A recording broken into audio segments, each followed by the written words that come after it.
¿Cómo estamos, familia? Wow. ¿Cómo estamos, familia? Gracias. Si por favor nos ponemos de pie para la lectura de la Escritura, hoy vamos a estar leyendo del Evangelio de Lucas, capítulo 1. Vamos a leer de los versículos 67 al 79. La razón por la que los hago poner de pie es porque esta es la forma en que nosotros le mostramos reverencia al Señor y a su palabra. Si está conmigo, diga amén. La Escritura dice así. Entonces su padre Zacarías, lleno del Espíritu Santo, profetizó. Versículo 68 dice: Bendito sea el Señor, Dios de Israel, porque ha venido a redimir a su pueblo. Nos envió a un poderoso Salvador en la casa de David, su siervo, como lo prometió en el pasado por medio de sus santos profetas, para librarnos de nuestros enemigos y del poder de todos los que nos aborrecen, para mostrar misericordia a nuestros padres y acordarse de su santo pacto. Así lo juró a Abraham nuestro padre, nos concedió que fuéramos libres del temor al rescatarnos del poder de nuestros enemigos, para que les sirviéramos con santidad y justicia, viviendo en su presencia todos nuestros días. Versículo 76. Y tú, hijito mío, serás llamado profeta del Altísimo, porque irás delante del Señor para prepararle el camino. Darás a conocer a su pueblo la salvación mediante el perdón de sus pecados, gracias a la entrañable misericordia de nuestro Dios. Así nos visitará desde el cielo y el sol naciente para dar luz a los que viven en tinieblas, en la más terrible oscuridad, para guiar nuestros pasos por la senda de la paz. Esta es la palabra del Señor. Permítame orar. Señor, en esta época de Navidad, en esta época de celebración, en esta época de alegría, en esta época de comida y música y diversión, Señor, nosotros tomamos un tiempo para recalibrar nuestro corazón y acordarnos y celebrar el verdadero sentido de la Navidad. Señor, aunque sabemos que no hay nada malo con las celebraciones y la música y el comprar y el regalar cosas, no queremos, Señor, pasar una Navidad donde el enfoque de la Navidad no seas tú. Por lo tanto, Señor, danos entendimiento. Permítenos aprender a través de esta canción que Zacarías escribió. Espíritu de Dios, te invitamos para que tú hables a nuestro corazón, ilumines nuestra mente, nos permitas entender y creer, y si es necesario, venir a ti en arrepentimiento. Haz tu obra, Señor, te lo pedimos por favor en nombre de tu Hijo Jesús. Y todos decimos, ¿se pueden sentar? La semana pasada empezamos una nueva serie para la época de Navidad que le hemos llamado la promesa de Navidad, se podría decir. Por de alguna forma me imagino que esa es mi traducción, la promesa de la Navidad. Y lo que queremos hacer es mirar algunos personajes, algunas personas a lo largo de la Escritura que están directamente conectadas al nacimiento del Señor Jesús, que de alguna forma están conectadas a Baby Jesus, para ponerlo en inglés. Y la razón por la que queremos hacer eso es porque cada uno de estos encuentros que estas personas tienen con el Señor Jesús, en la encarnación del Señor Jesús, es en medio de esas historias que nosotros realmente entendemos y podemos realmente celebrar por qué es que nosotros celebramos la Navidad. ¿Cuánto a ustedes les gusta esta época del año? Por favor, levanten la mano. ¿Por qué? No me responda, pero ¿por qué? Y yo quisiera decir, y yo quisiera argumentar que aunque la gran mayoría de nosotros tiene cierto entendimiento de por qué celebramos la Navidad, yo quisiera argumentar que la razón primordial de por la que nosotros celebramos la Navidad no es necesariamente porque es acerca de Cristo, sino por otras razones. Y lo que nosotros queremos como iglesia es que no pase otra Navidad más, otra temporada más, donde Cristo no sea el centro de toda nuestra celebración. No significa que no puedes celebrar otras cosas, pero lo que significa es que tienes que mantener el centro en el centro. Y es por eso que la semana pasada hablamos del encuentro de María con este ángel y la promesa del Señor Jesús. Y hoy estamos hablando de Zacarías, o vamos a estar mirando un evento que pasó en la vida de Zacarías. Lo interesante con este hombre es que con este hombre podemos ver lo que significa, o lo que es verdaderamente una canción de Navidad. La sección que nosotros leímos es una canción, es poesía. Es algo que este hombre cantó después de un lapso en su vida. Y es en esa canción que nosotros podemos aprender mucho del significado de la Navidad. Y yo tengo esta convicción. Cuando se trata de cantar, escucha acá, cuando se trata de cantar, tú empiezas a creer lo que tú estás cantando. Es por eso que la oración es tan importante. Porque tú estás recordándote a ti mismo y diciéndole al Señor quién Dios es. Es por eso que hoy queremos mirar esta canción, que podríamos decir es una de las primeras canciones de Navidad. Y la escribió Zacarías. Y con él podemos aprender tres cosas que una buena canción de Navidad tiene que tener. Tres cosas. Una buena canción de Navidad tiene unas buenas noticias. Una buena canción de Navidad tiene malas noticias. Y una buena canción de Navidad tiene noticias que son completamente inesperadas. Escúcheme aquí. Una buena canción de Navidad, más bíblica podríamos decir, tiene buenas noticias, malas noticias y noticias que son completamente inesperadas. No tiene nada que ver con el burrito de Belén, no tiene que ver con nada, ninguna de esas cosas, pero con estos tres elementos. Vamos entonces con la primera, las buenas noticias de una canción de Navidad. Una vez más, al usted estar mirando esta canción, puede aprender realmente y ver el significado de por qué es que nosotros estamos haciendo lo que estamos haciendo. ¿Ok? Déjeme entonces empezar con un poquito de contexto, para que usted entienda específicamente para algunos de ustedes que no están familiarizados con la historia de Zacarías. Zacarías era en inglés se llama un priest, era un sacerdote. El rol del sacerdote en ese tiempo era la persona que representaba al pueblo frente a Dios. Entonces parte de la responsabilidad del trabajo de Zacarías es algunas veces en el año ir a la presencia de Dios, ir al templo e interceder por el pueblo de Dios, porque eso es lo que hacía un sacerdote. Ahora, lo interesante acerca de Zacarías es su nombre, no solamente su rol, sino su nombre. Y su nombre se puede traducir como Dios se acuerda. Diga conmigo, Dios se acuerda. Ahora, este hombre, que significa Dios se acuerda, se casó con una mujer que se llamaba Elizabeth. Lo interesante de esta mujer es que era una mujer que no podía tener hijos. Yo ahorita les explico más el relato, pero el nombre de esta mujer significa Dios es fiel. Diga conmigo, Dios es fiel. Zacarías significa Dios se acuerda. Elizabeth significa Dios es fiel. Y como le explicaba, Elizabeth no podía tener hijos. Sin embargo, la historia nos cuenta, la narrativa nos cuenta que Dios interviene de una forma sobrenatural y de repente ella queda embarazada. Y ella se vuelve la mamá de un personaje en la Biblia súper conocido que se llama Juan el Bautista. Y Juan el Bautista también tiene un significado importante porque su nombre significa Dios es misericordioso. Diga conmigo, Dios es misericordioso. Dios se acuerda, Dios es fiel y Dios es misericordioso. Y tú podrías decir, qué coincidencia tan criminal. Tres nombres que tienen tanto significado y de repente se casaron y se pusieron juntos. Pero para los que creemos que la Biblia dice que Dios es soberano y que trabaja todo providencialmente y que todo lo pone en su lugar en el tiempo correcto y de la forma correcta, nosotros sabemos que esto no era un accidente. Que Dios intencionalmente escoge a Zacarías, lo pone de esposo de Elizabeth y entre los dos les da un hijo que se llama Juan. Para que nosotros por medio de su vida pudiéramos ver que Dios se acuerda, que Dios es siempre fiel y que Dios es siempre misericordioso. Ahora, como una buena historia, toda buena historia tiene un drama. La diferencia entre una buena novela y una mala novela es que todas las novelas son malas. Pero una buena novela tiene drama, un buen drama. Esto no es una novela, pero también tiene un drama. Y si tú conoces algo de la historia, te dice que cuando el Señor viene y visita a Zacarías, le dice que va a tener un bebé y este hombre, por diferentes razones, duda, no le cree al Señor. Y el Señor por eso lo disciplina y por 9 meses deja de hablar. Ahora, vamos a decir que Zacarías tenía problema con su esposa.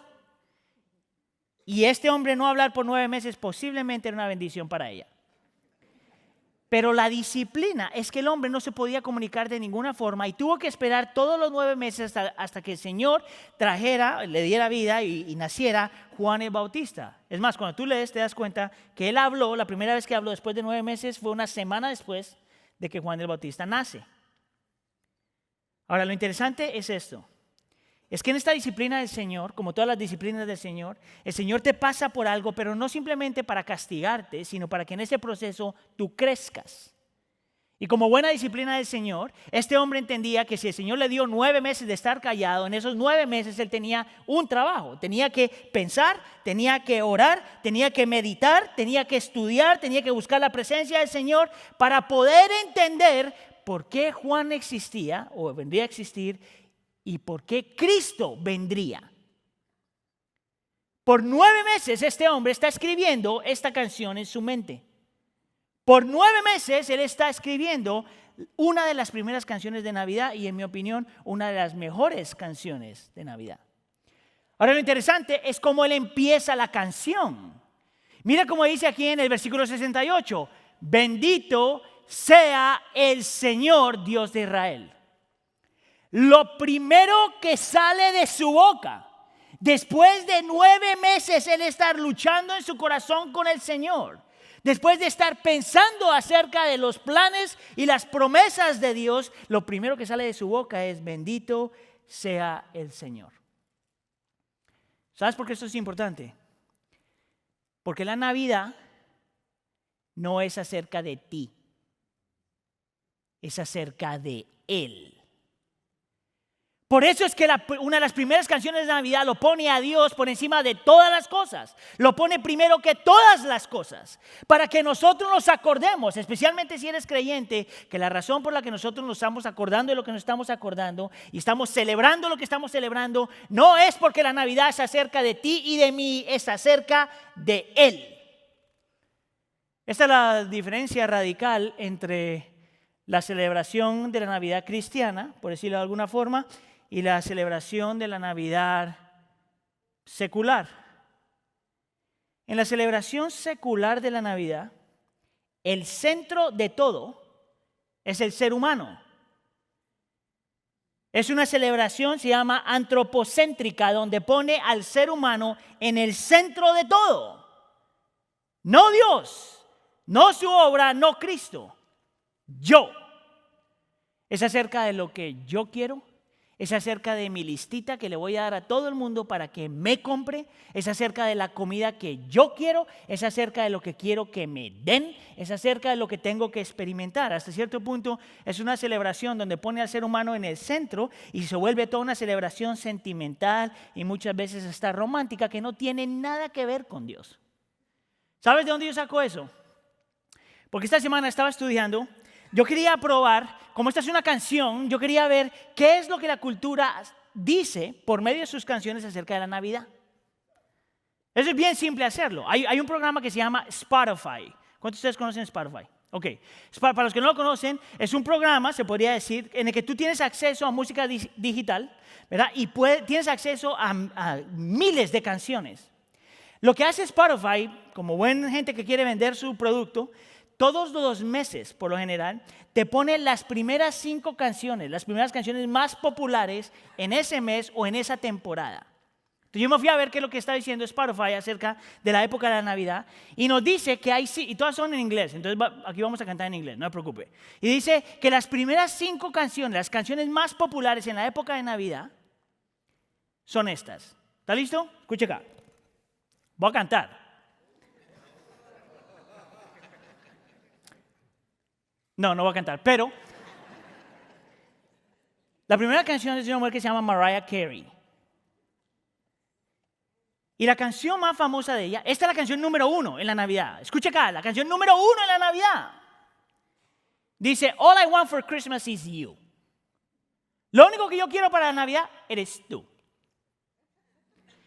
Y tú te tienes que hacer la pregunta, ¿qué tiene que ver la Navidad con el romanticismo y una mujer que está tan desesperada que lo único que está pidiendo es no me den nada, no quiero nada, lo único que quiero eres tú? Si tú estás enamorado, tú dices, ay, qué lindo, está bien, pero esa no es la Navidad. Mira la segunda canción. Te la voy a decir en inglés y luego te la voy a traducir en lo mejor de mis habilidades. Se llama The Last Christmas, la última Navidad. Y esto es lo que dice este hombre. Last Christmas, o la Navidad pasada, last Christmas I gave you my heart. But the very next day you gave it away. This year, to save me from my tears, I'll give it to someone else, to someone special. Traducción, la última Navidad yo te di mi corazón, pero al siguiente día tú le diste mi corazón a otra persona, por decirlo de alguna forma. Este año, para evitarme el dolor, ya no te voy a dar mi corazón a ti, se lo voy a dar a alguien que es más especial que tú, básicamente.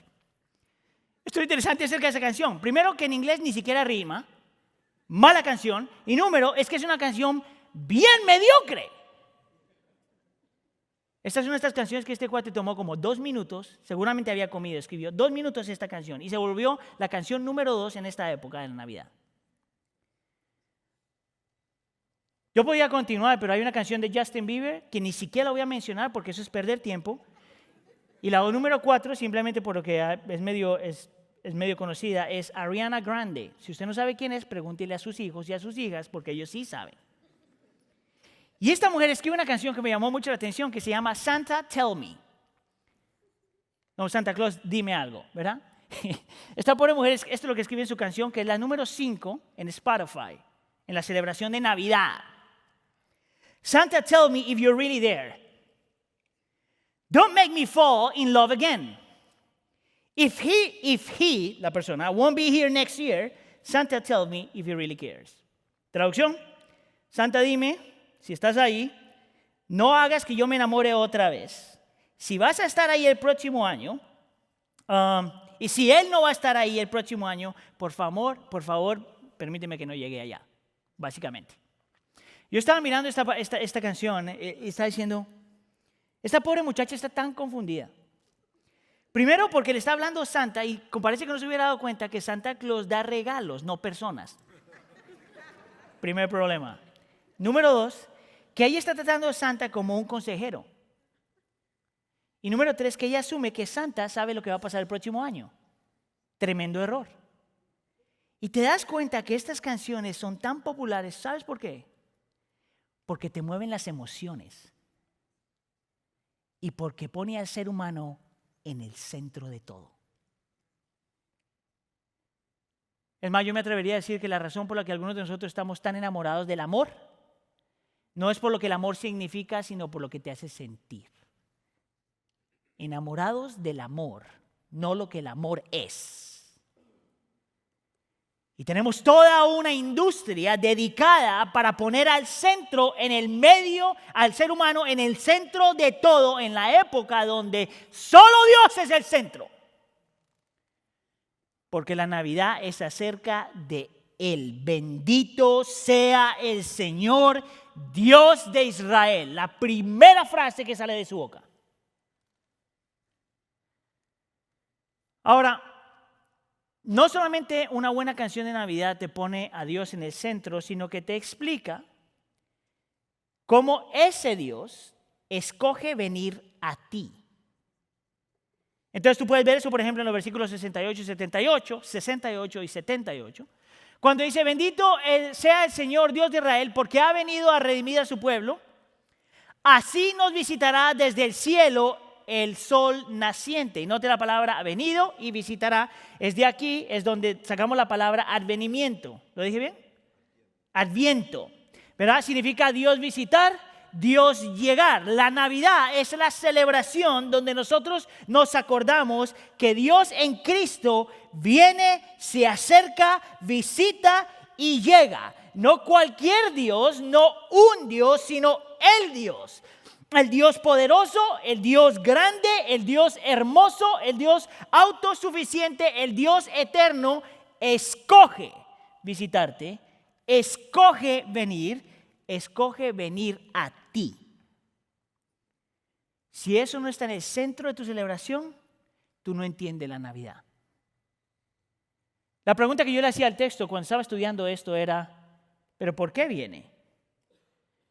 Y los versículos 68 y 69 nos dicen que la única razón por la que Él vino era para redimirnos y para salvarnos. Que no solamente es este Dios poderoso, grande, que se merece todo y está en el centro de todo, y que no solamente es este Dios que quiere venir a nosotros, sino que es un Dios que tiene que venir a nosotros porque nos tiene que redimir y porque nos quiere salvar. La palabra redimir ahí es rescatar por un precio y vamos a volver después a eso, pero la palabra salvar ahí es dar libertad. ¿Dar libertad de qué? ¿Salvarnos de qué? Y el texto te dice, salvarte de tus enemigos, versículos 71 y 74. Para librarnos de nuestros enemigos y del poder de todos los que nos aborrecen. 74, para rescatarnos del poder de nuestros enemigos. Ahora, cuando yo miro versículos de esta clase, tú tienes que hacerte la pregunta, si eso es verdad, y la Biblia dice que lo es, entonces, ¿cuál es la implicación? Yo quiero ayudarte con eso porque si esto es verdad y la Biblia dice que lo es, entonces la implicación es esta. Que nosotros no nos podemos salvar a nosotros mismos. Que tenía que ser Dios mismo escogiendo venir a salvarnos.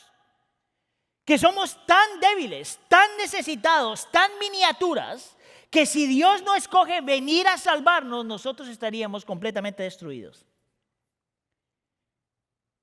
Significa entonces que si Dios tenía que venir a redimir y a salvar, si Dios no viene, nosotros no tenemos esperanza. Eso es lo irónico cuando yo pienso acerca de una Navidad donde el centro es el ser humano y no Dios. Porque quiere poner en el centro de todo seres finitos, seres diminutos, seres que no tienen la capacidad ni siquiera de salvarse a sí mismo. Es más, nosotros podríamos argumentar a la luz de este texto que es imposible para el ser humano realmente experimentar paz a menos de que Dios en Cristo venga. Es por eso que en el versículo 79 dice que Él viene para guiar nuestros pasos por la senda de la paz. Puedes ver tú la diferencia entre la posición cultural frente a la Navidad y la posición bíblica frente a la Navidad. En la posición cultural frente a la Navidad, tú eres el centro. Zacarías nos dice que el centro es Dios.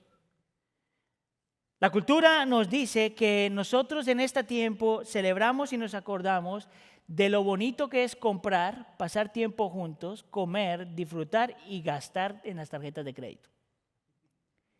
Zacarías nos enseña que lo que es hermoso acerca de esta época es que nos acordamos y celebramos que Dios escogió venir a nosotros. La cultura dice que en esta época nos tenemos que acordar que lo mejor en el mundo es el ser humano.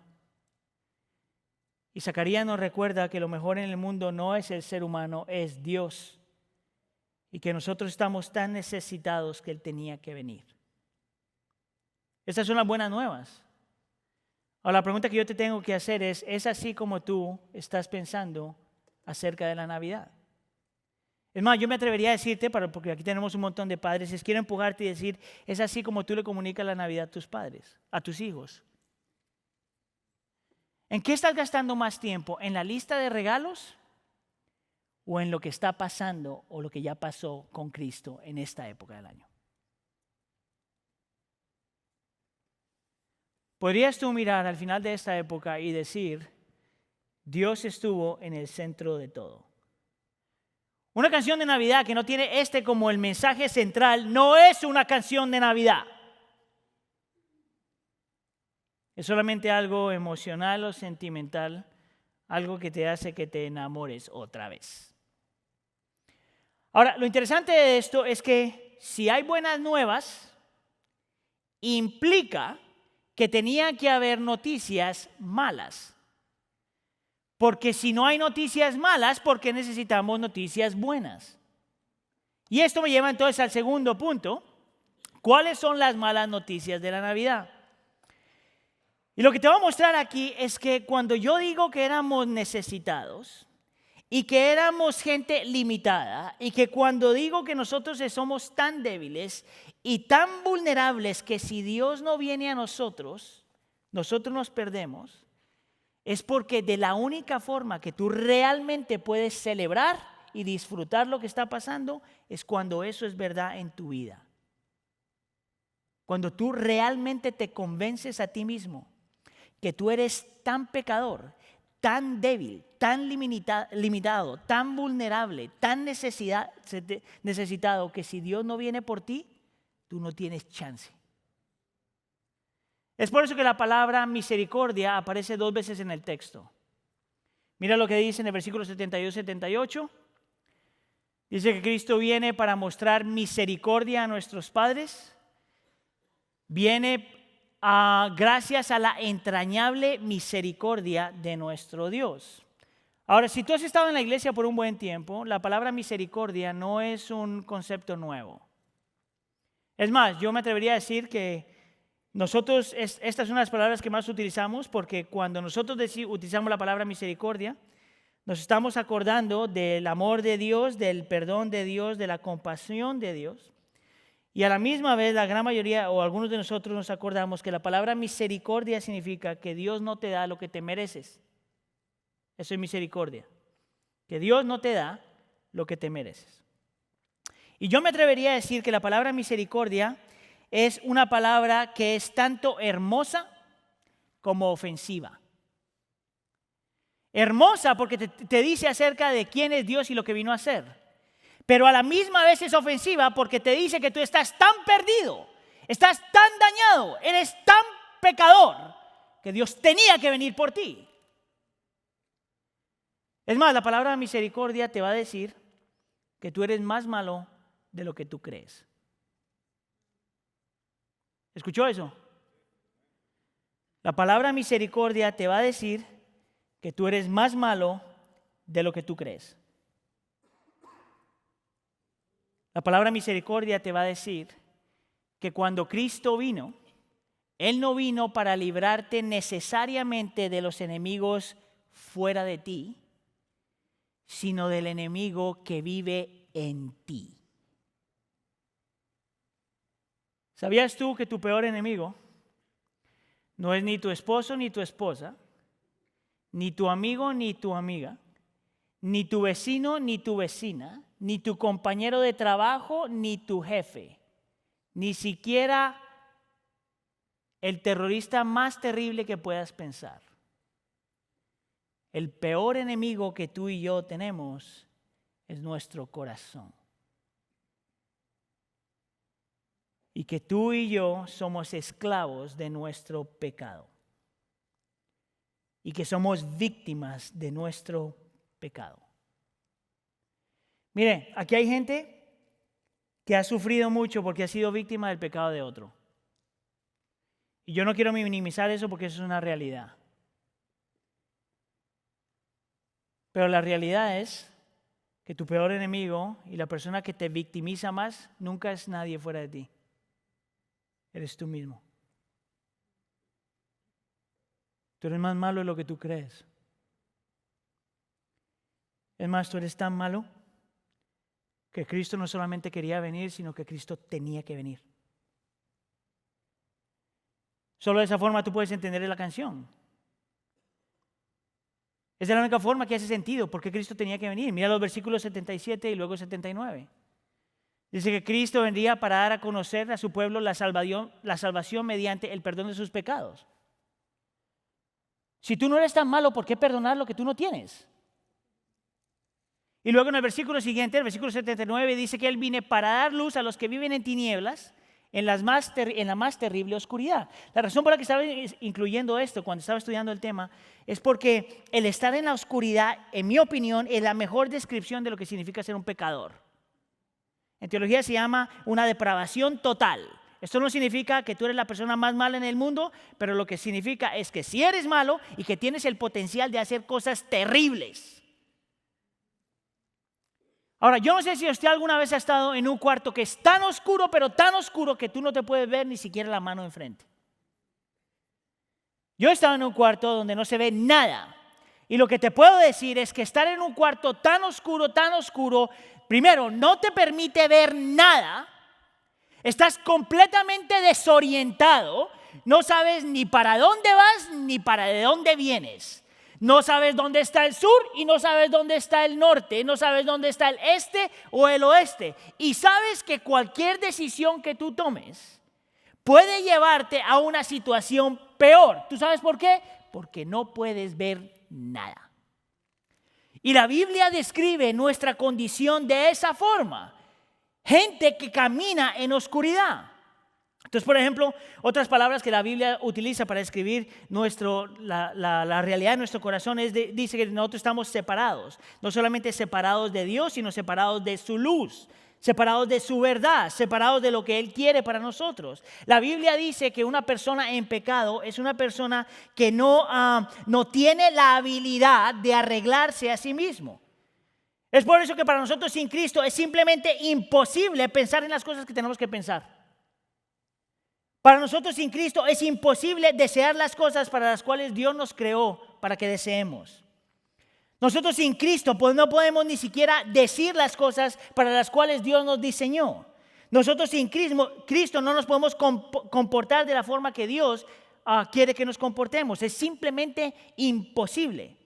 Lo más triste de todo es que la Biblia dice que no solamente estamos desorientados y estamos perdidos y no sabemos para dónde vamos ni lo que tenemos que hacer, sino que la Biblia dice que el pecado engaña.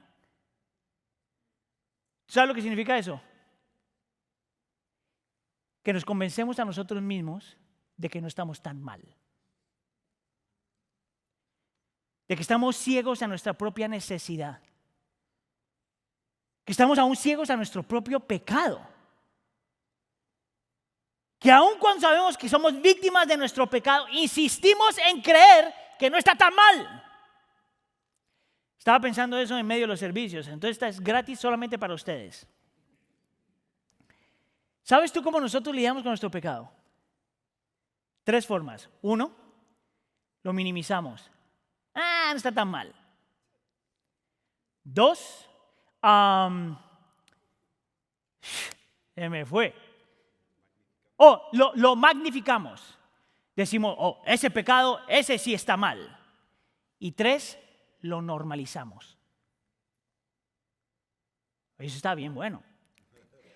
Lo minimizamos, lo magnificamos y lo normalizamos. ¿Tú sabes qué significa eso? Que hay cosas en tu vida que tú piensas que son normales, pero que no lo son. Y defiendes esas cosas como si fueran normales, pero no lo son. Y cuando la Biblia dice que Cristo tenía que venir para que nosotros recibiéramos misericordia, eso al mismo tiempo dice que es un concepto hermoso, pero a la misma vez extremadamente ofensivo. Tú eres más malo de lo que tú crees que eres. Mira, hay un hombre que se llama Jack Miller, o se llamaba Jack Miller, que era el fundador de un ministerio que se llamaba World Harvest Mission.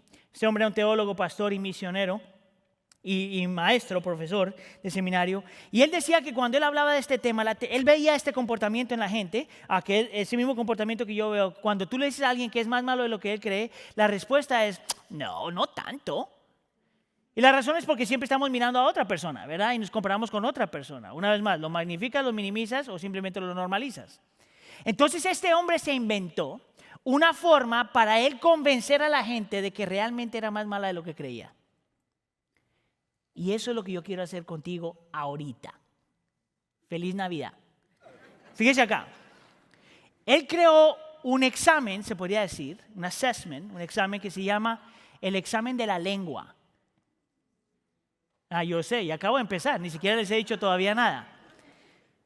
Él lo que hizo, brillante lo que hizo el hombre, él miró en la Escritura simplemente como 10 cosas que la Escritura dice acerca de cómo no utilizar la boca y cómo utilizarla. Y este hombre entonces se sentaba con sus estudiantes y les decía, te voy a dar una semana para que pongas en práctica esto. Una semana, te voy a dar una lista de cosas que no tienes que hacer y te voy a dar una lista de cosas que tienes que hacer con tu boca. ¿Listo? Una semana. Entonces sentaba a los estudiantes y les decía, durante esta semana, no hagan nada de lo siguiente. Y la lista decía, no chismees. ¿Sabes lo que es chismear, verdad? Hablar de alguien no por su beneficio, sino para hundirlo. Y de ahí dice, no difundas un mal informe. No trates de poner a alguien mal, ni siquiera en tu oración. ¿Sabe lo que significa? Señor, yo sé que Sergio se le va la onda, pero perdónalo. Eso es. Y dice, no te quejes. No culpes a nadie, aunque estés casado. ¿Verdad? Adán y Eva. ¿Tú me la diste? No te defiendas y no te jactes. Mira, tú puedes tomar 2 de esos, nomás con el no defenderte ya perdiste. Y el no jactarte es cuando tú necesitas no solamente decir algo bueno acerca de ti, sino que estás buscando que alguien diga algo bueno acerca de ti. Es de ahí donde viene la frasecita, a mí nadie me aprecia. Eso es jactarse. Ahora, como si fuera suficiente, eso es suficiente, pero el hombre no solamente para en las cosas que por una semana no vas a hacer, acuérdese de eso, sino que les da la lista de las cosas que durante esa semana vas a hacer. Escucha aquí. Necesitas dar testimonio de quién Dios es. 2, necesitas aprender a afirmar a toda la gente que está en tu vida. 3, necesitas alentar a los que están caídos. 4, necesitas expresar gratitud a todos los que te rodean. Y 5, necesitas alabar a los que deben ser alabados. Y te da una lista de las cosas que no tienes que hacer y las cosas que debes hacer. Ahora mire, yo descubrí esto hace años. Y mira, es más, te lo voy a hacer más, ni siquiera lo tomes en una semana. Esta es mi invitación para ti. Hoy, después del servicio, terminamos como a las 3, 4 de la tarde. Desde las 4 de la tarde hasta las 10 de la noche, nada más. Mira si tú puedes cumplir eso. Y te garantizo que para las 10:01 tú te das cuenta que tú eres más malo de lo que tú crees. Y que cada una de las cosas que tú dices mal o no dices es un pecado tan grande que demandaba que Cristo viniera. ¿Tú sabes cómo yo sé eso? Porque todos tus pecados son una ofensa contra un Dios santo. Porque todos tus pecados es tú diciéndole a Dios, yo no te necesito. Porque todos tus pecados es una ofensa contra su bondad, contra su misericordia, contra su paciencia, contra su santidad. Todos tus pecados son una ofensa contra Él. Por lo tanto, no existe el término de pecadito. Solamente cuando tú ves la magnitud de tu pecado de esa forma, realmente entiendes por qué es que nosotros, la Biblia dice que somos pecadores. Es más, yo me atrevería a decir, mis hermanos, y quiero que me escuche bien aquí, que a menos de que usted entienda que usted es más malo de lo que usted cree, la Navidad no tiene ningún sentido. Si tú no reconoces que eres más pecador de lo que tú crees, la Navidad no tiene ningún sentido. Es más, yo te diría, ni siquiera la celebres. Es más, yo te diría, hazte secular. Solamente cuando entendemos qué tan malos somos, la Navidad tiene sentido. Te lo voy a poner de esta forma. Esto viene de un hombre que se llama Paul Tripp. El hombre escribe acerca de esto, fue donde yo estaba tomando muchas de estas ideas, y mira lo que él dice. Uno de los propósitos principales de la encarnación de Jesús, que Él viene, es de humillarnos a todos y a cada uno de nosotros. Solo cuando aceptamos las muy malas noticias del nacimiento de Jesús, entonces podremos recibir las muy buenas noticias acerca de Jesús. Las buenas noticias son siempre buenas noticias para las personas que saben que necesitan las buenas noticias. $10 son es una muy buena noticia para un hombre pobre. pero no es nada para un hombre rico. La promesa de la sanidad es una muy buena noticia para una mujer enferma, pero ni siquiera le llamaría la atención a una mujer con una buena salud.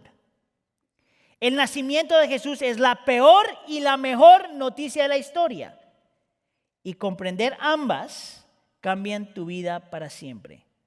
La humanidad estaba tan increíblemente perdida que solo había una solución para nosotros: Dios mismo. La hermosa noticia de la temporada navideña es que Dios no estaba dispuesto a dejarnos en este estado trágico y miserable. La gloria del nacimiento de Jesús se vuelve aún más glorioso cuando se ve a través de los lentes humillantes de la condición desesperada que fue la razón por la que Él vino.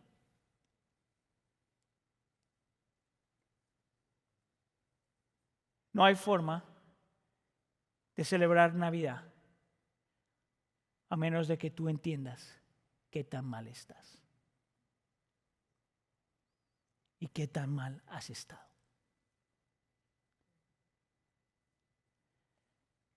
¿Ves cómo cambia la historia?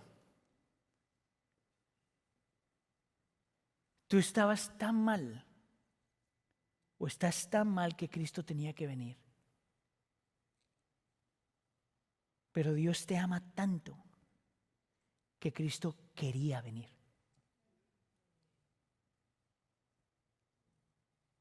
Tú estás tan mal que Cristo tenía que venir y eres tan amado que Cristo quería venir. Esas son las buenas noticias de la Navidad, las malas noticias de la Navidad. Pero toda buena canción de Navidad tiene un tercer elemento y es lo inesperado de la Navidad. Mira, cuando Zacarías está escribiendo esto, él no tiene un entendimiento completo de por qué Cristo vendría. Es más, yo me atrevería a decir que en su entendimiento, él pensó que Cristo vendría a derrotar a sus enemigos por la fuerza, a tomar poder, a ser rey, a controlar todo. Lo que él no sabía es que Cristo Jesús vendría no a controlar nuestros enemigos por la fuerza, sino a destruir nuestros enemigos, nuestro corazón, por medio de su amor. Eso es lo que nadie se esperaba. Nadie se esperaba que el Salvador del mundo vendría, no a tomar control de todo, pero a morir por nosotros. ¿Te acuerdas cuando yo te decía que cuando tú entiendes la magnitud de tu pecado y lo que tu pecado es de la única forma que realmente vale la pena creer? ¿Por qué es la razón por qué Cristo tenía que venir? Porque cada pecado es una ofensa cósmica. Cada pecado es una ofensa cósmica. Es por eso que tú no tienes permiso aquí de creer que hay gente que es más pecador que tú. Tú no tienes permiso por qué creer porque una prostituta es peor que tú, porque un homosexual es peor que tú, porque un ladrón es peor que tú. Nadie tiene permiso en este lugar, porque a la luz de la Biblia, todos nuestros pecados son cósmicos, porque pecamos contra un Dios cósmico, puro, perfecto y santo. Lo que hace la diferencia para el creyente es que ese mismo Dios, puro, perfecto y santo, escogió venir. Y es aquí donde la palabra redención tiene sentido. Redimir es hacer a una persona libre por medio de esa persona pagar el precio. El precio es Cristo Jesús. El precio es Él ir a la cruz del Calvario. El precio es dejar que el santo, puro, eterno Hijo de Dios, el único que ha vivido la voluntad del Padre, el único que cuando estaba a punto de ser crucificado dijo que sea tu voluntad y no la mía. Ese mismo Cristo sería que iría a la cruz del Calvario para tomar la ira que nosotros merecemos, para darnos y extender la misericordia de Dios, para ser tratado como un prisionero, para nosotros poder encontrar libertad, a ser atado a una cruz para que nosotros podamos ser libres. Aquel que en la cruz del Calvario experimenta soledad y oscuridad para que nosotros podamos ver la luz. Aquel que en la cruz del Calvario experimentaría el dolor para que nosotros experimentemos la paz. Aquel que pagó el precio de nuestra libertad. ¿Te acuerdas que yo te dije que te tenías que acordar de lo que significaban los nombres de Zacarías, Elizabeth y Juan? ¿Quieres saber si Dios se acuerda? Como Zacarías. ¿Quieres saber si Dios es fiel como Elizabeth?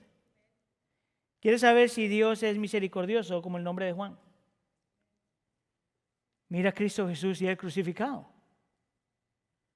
¿Sabes lo que significa Jesús, verdad? Dios salva. Déjame terminar con esta frase, otra frase de Paul Tripp. Dice, nosotros merecíamos el juicio de Dios, pero Él eligió responder de otra manera. No por lo que vio en nosotros. ¿Escuchó? No por lo que vio en nosotros, sino por lo que había en Él. En Navidad celebramos a un Dios que es glorioso en su abundante amor y paciente misericordia. Eligió extender gracia a aquellos que nunca podrían merecer su favor. Eligió rescatar a aquellos que no podían rescatarse a sí mismos. Eligió perdonar a aquellos que se habían rebelado contra Él. Él eligió no dejarnos en nuestra ceguera, sino que abrió nuestros ojos. Él escogió hacer libres al que no podía ser libre. Él escogió todo esto y por eso envió a su Hijo. Es por eso que nosotros tenemos que decir que la Navidad no es acerca de ti y de mí. La Navidad es acerca de Él. ¿Sabes qué es lo interesante? Que aunque la Navidad es acerca de Él, Él escoge en Cristo hacer la Navidad acerca de ti. Aunque la Navidad es acerca de Él, Él envía a su Hijo para que tú fueras salvo, para que tú seas libre, para que tú tengas paz, para que tú sepas que tú siempre eres amado. Es esa la Navidad para ti. Si no lo es, hoy lo tiene que ser. Amén. ¿Oramos? Señor nuestro, nosotros venimos a ti, dándote gracias, Señor, por tu amor inmerecido. Gracias, Señor, por las buenas nuevas de la Navidad que nos dicen, Señor, que tú no eres un Dios ajeno a nuestra necesidad, Señor, sino que tú en tu Hijo desciendes para rescatarnos, para salvarnos, para darnos libertad, para redimirnos.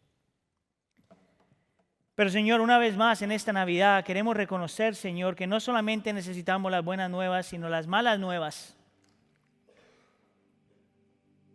Hemos estado tan perdidos, Señor, que Cristo tenía que morir por nosotros, pero que somos tan amados que Cristo quería morir por nosotros. Enséñanos, Señor, a ponerte a ti en el centro de todo en esta Navidad.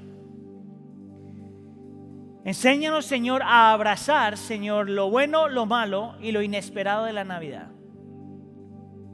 Enséñanos, Señor, a rendir nuestra vida de tal forma que somos transformados por el poder de tu amor. Haz tu obra, Señor, y da libertad. Da libertad a aquellos que todavía no te conocen, Señor. Da libertad a aquellos que no han rendido su vida a ti. Da libertad a aquellos que ya te conocemos, pero que necesitamos aún más libertad. Te lo pedimos por favor en nombre de tu Hijo Jesús. Y la iglesia dice...